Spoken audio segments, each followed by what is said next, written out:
नमस्कार, आप सभी का स्वागत डीडी न्यूज के सांकेतिक भाषा के विशेष बुलेटिन में। मैं हूं मुकुल शर्मा, मेरे साथ मौजूद है मेरी सहयोगी दीपाली और आपको अहम खबरों से रूबरू कराएंगे। लेकिन सबसे पहले नजर डाल लेते हैं हेडलाइंस पर। 6 राज्य और 2 केंद्र शासित प्रदेश में लोकसभा चुनाव के 5वें चरण का मतदान आज। करीब 9 करोड़ मतदाता चुनेंगे 49 सांसद। ओडिशा में 35 सीट पर विधानसभा चुनाव के लिए भी सुबह 7 बजे से वोट।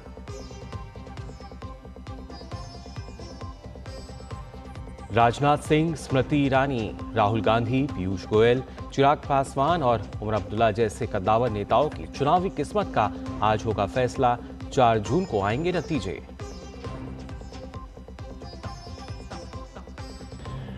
अगले 2 चरण के चुनाव प्रचार के लिए अभियान जोरों पर। आज ओडिशा और बंगाल साधेंगे प्रधानमंत्री नरेंद्र मोदी। नवीन पटनायक और ममता बनर्जी का भी तूफानी दौरा। जेपी नड्डा, अमित शाह आज दिल्ली और हरियाणा में करेंगे फोकस, तो वहीं तेजस्वी, अखिलेश और मायावती भी देंगे अपने प्रचार को धार।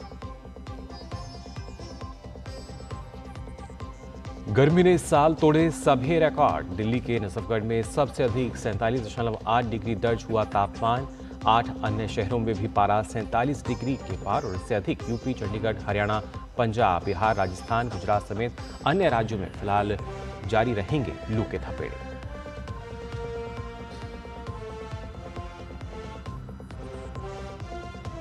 हेलीकॉप्टर क्रैश के घंटों बाद भी ईरान के राष्ट्रपति का नहीं मिला सुराग।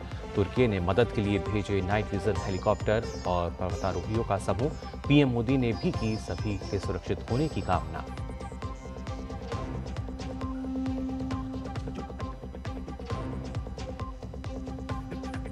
और बारिश के कारण रद्द हुआ कोलकाता राजस्थान के बीच आईपीएल का अंतिम लीग मैच। अब पहले क्वालिफायर में भिड़ेंगी हैदराबाद और कोलकाता की टीम। एलिमिनेटर में बेंगलुरु से होगा राजस्थान का सामना। और आइए अब खबरें देखते हैं विस्तार से। लोकसभा चुनाव के 5वें और सबसे छोटे चरण में आज 6 राज्य और 2 केंद्र शासित प्रदेशों की 49 सीटों पर अब से थोड़ी देर बाद यानी 7 बजे से मतदान शुरू हो जाएगा। इस दौर में 695 उम्मीदवार मैदान में हैं, जिनकी किस्मत का फैसला करीब 9 करोड़ मतदाता करेंगे। सबसे ज्यादा 264 प्रत्याशी महाराष्ट्र और सबसे कम 3 प्रत्याशी लद्दाख में हैं। इस चरण में 94,000 से अधिक मतदान केंद्र हैं, जहां 9,47,000 कर्मचारी चुनाव प्रक्रिया का संचालन करेंगे।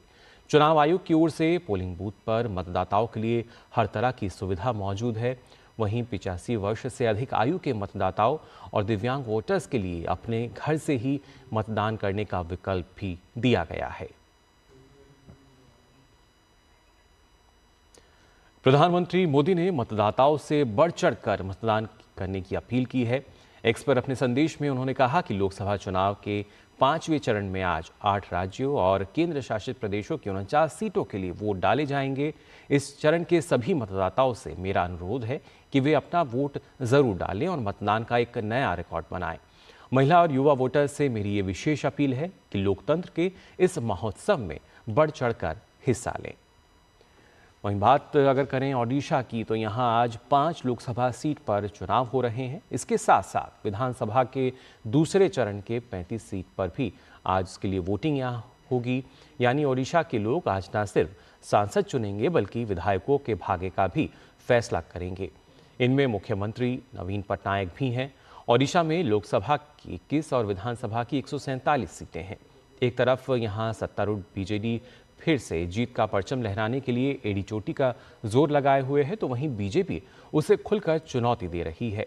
कांग्रेस ने यहां पूरा दम लगा रखा है। और वहीं आज के चरण की अगर बात की जाए, आज कई दिग्गजों के भविष्य का फैसला होने वाला है। 5वें चरण में रक्षा मंत्री राजनाथ सिंह, स्मृति ईरानी, राहुल गांधी, चिराग पासवान, राजीव प्रताप रूडी, उमर अब्दुल्ला और पीयूष गोयल समेत कई दिग्गजों की किस्मत का फैसला जनता करेगी। उत्तर प्रदेश की लखनऊ लोकसभा सीट से रक्षा मंत्री राजनाथ सिंह चुनाव मैदान में है। उत्तर प्रदेश की चर्चित सीटों में से एक रायबरेली लोकसभा सीट भी है, जहां से इस बार कांग्रेस नेता राहुल गांधी मैदान में है।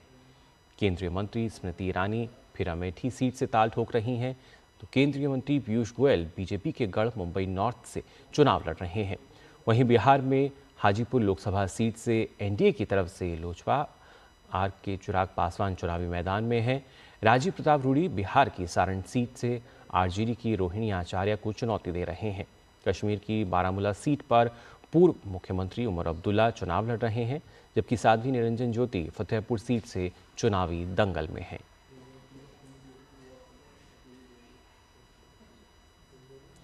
लोकसभा चुनाव के बाकी चरणों के लिए सभी दलों का प्रचार तेजी से जारी है।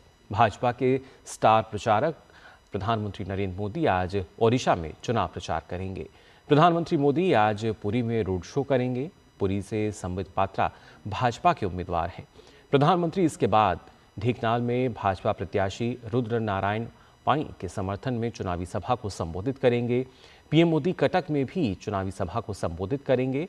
कटक लोकसभा सीट से भृतहारी मेहताब भाजपा प्रत्याशी हैं।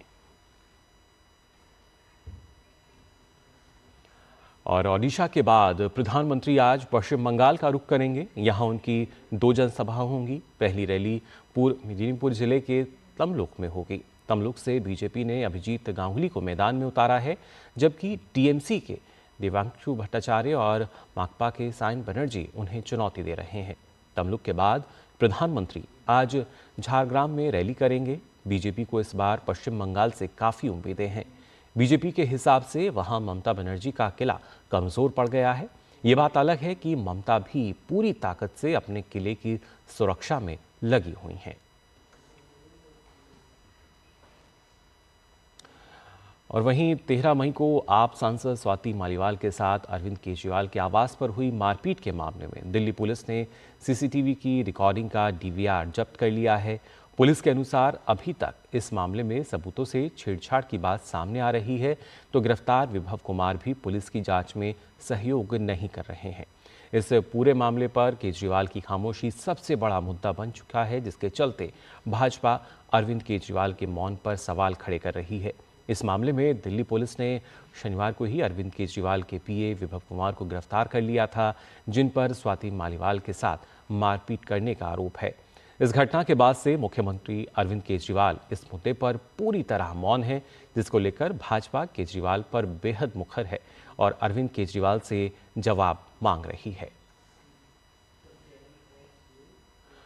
और खबर ईरान की। दरअसल ईरान के राष्ट्रपति इब्राहिम रईसी का तलाशी अभियान तेजी से जारी है। ईरान में हेलीकॉप्टर खोज अभियान में मदद के लिए तुर्की ने ड्रोन भेजा है। इस पर तुर्की आपदा और आपातकालीन प्रबंधन प्राधिकरण ने कहा है कि बचाव अभियान में मदद के लिए ड्रोन के साथ ही 32 पर्वतारोही और 6 वाहनों की टीम भी भेजी गई है।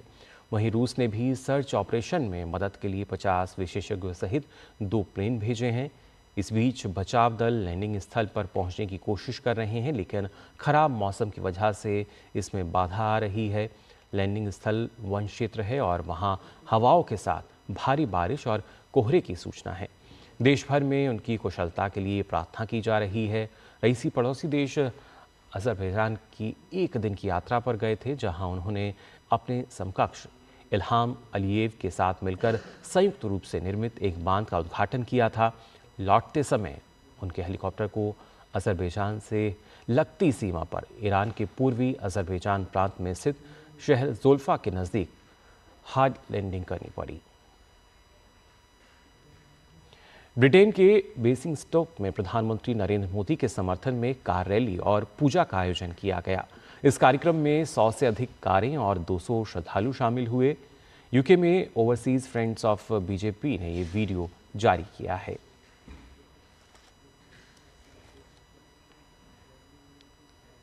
और अब बात मौसम की। पश्चिमोत्तर भारत में भीषण गर्मी की स्थिति बनी हुई है।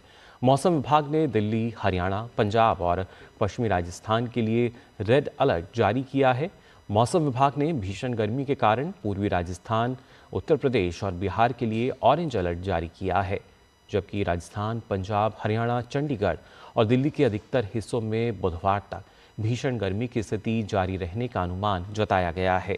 रविवार की बात करें तो दिल्ली के नजफगढ़ में अधिकतम तापमान 47.8 डिग्री सेल्सियस दर्ज किया गया। मंगेशपुर में उच्चतम तापमान 47.7 डिग्री सेल्सियस और पीतमपुरा में अधिकतम तापमान 47 डिग्री सेल्सियस दर्ज हुआ। मौसम विभाग के अनुसार दिल्ली के अधिकतर क्षेत्र पड़ोसी राज्य राजस्थान के शहरों की तुलना में अधिक गर्म रहे। उत्तर प्रदेश के आगरा में अधिकतम तापमान 47.7 डिग्री सेल्सियस दर्ज हुआ। और खबर खेल जगत से, आईपीएल 2024 के लीग स्टेज के मैच अब खत्म हो चुके हैं। रविवार को राजस्थान रॉयल्स और कोलकाता नाइट राइडर्स के बीच मुकाबला बारिश की वजह से रद्द होने के साथ दोनों टीमों के खाते में एक एक अंक जुड़ गए। अब हैदराबाद दूसरे और राजस्थान की टीम तीसरे स्थान पर आ गई है। वहीं कोलकाता पहले और आरसीबी चौथे पायदान पर है। ऐसे में अब पहला क्वालिफायर मुकाबला कोलकाता नाइट राइडर्स और सनराइजर्स हैदराबाद के बीच 21 मई को खेला जाएगा। वहीं राजस्थान रॉयल्स 22 मई को रॉयल चैलेंजर्स बेंगलुरु से एलिमिनेटर में भिड़ेंगी। तो सांकेतिक भाषा के इस विशेष बुलेटिन में बस इतना ही। मुझे और मेरी सहयोगी को दीजिए अनुमति। नमस्कार।